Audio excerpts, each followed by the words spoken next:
temperature in this chamber right now is the coldest it gets literally all year. Okay.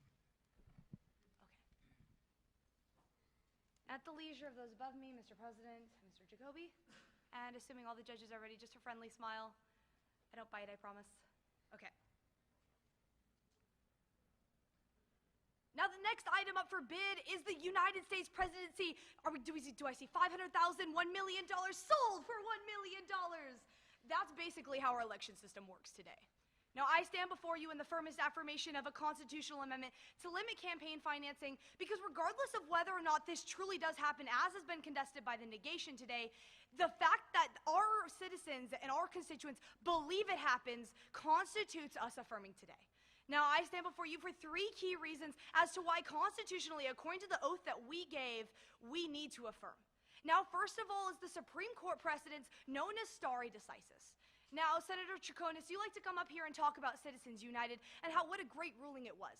But in the dissent that was written by Judge Stevens, he stated that the main issue with the majority opinion in Citizens United was that it never gave an explanation as to why precedent should be violated.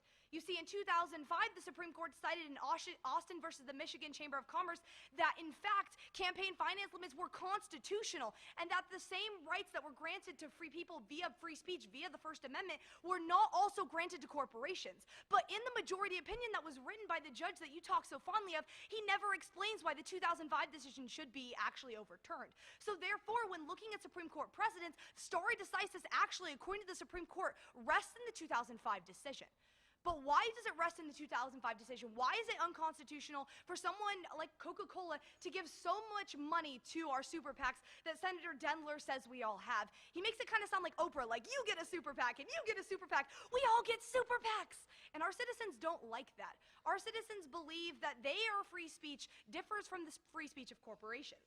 In Bethel School District versus Fraser, the Supreme Court decided that differential treatment between people is allowed if there is different context available. Therefore, what the Supreme Court decided was that giving money to a political entity is different than casting a vote. They actually found that giving money to a political entity influenced the election more than someone giving a vote. No wonder 26% of our citizens don't want to vote when they're told that money matters more than their own vote in our political process. But why should we care if, like, hypothetically, the corruption isn't occurring? And that's because in the FEC versus the National Right to Work Committee in 1982, the Supreme Court decided that governmental interests rest in 2 things: in preventing the actual occurrence of corruption and preventing the appearance of corruption. Let's say, Senator Chaconis and Senator Dendler, that you don't believe that there's any corruption, like I know Senator Fanton comes up here and talks about. Even so, our citizens believe that there are corporations buying our votes. They believe that we are not correctly representing them, and that means that we have failed as senators of our own districts. I want my citizens of Southern California to believe I am there for them, not that someone is buying my vote. And whether or not that corruption is occurring, you need to affirm, not just for the sake of the Supreme Court, but for the sake of the Constitution. I'm now open for cross-examination and further points of clarification. Thank you, Ms. O'Gara, for that speech of 3 minutes, 2 seconds. Questioners rise. Mr. Tan, Mr. Fanton, and Ms. Weddick.